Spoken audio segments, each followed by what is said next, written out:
We're on the edge of the next industrial revolution, and this is a revolution where we'll be in a zero carbon, zero waste society. Every product, every business, every service will be affected. It's choosing a leadership moment on this, so whatever your business, whether it's making potato chips or banking, this touches on you. It's about leadership. Talk to your government and see what you can do in your business strategy. The HSBC Climate Partnership is our flagship environmental programme.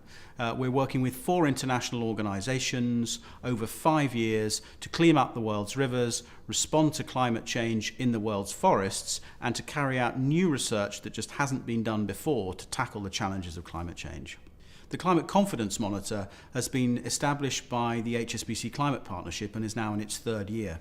What we want to do is to understand the consumer attitudes to climate change in countries around the world, and we're focusing on 12 countries, half of which are in emerging markets like China, Mexico and India, and half of which are developed markets such as the UK and the United States.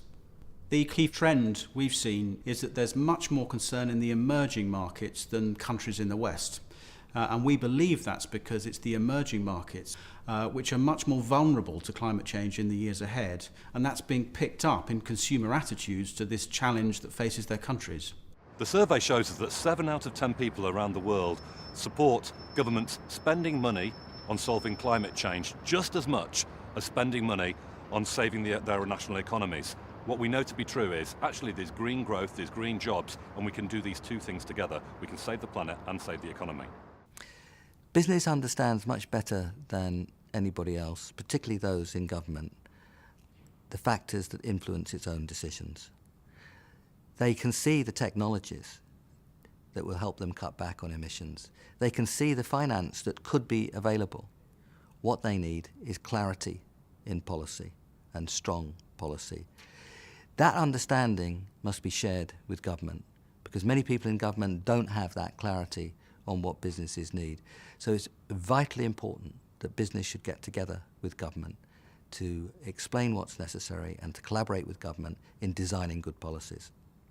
A clear decision in Copenhagen on cutting back on emissions is very important indeed to decisions that business will take. Why?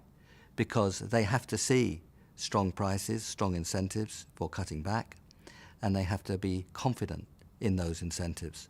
That is why Copenhagen is so important.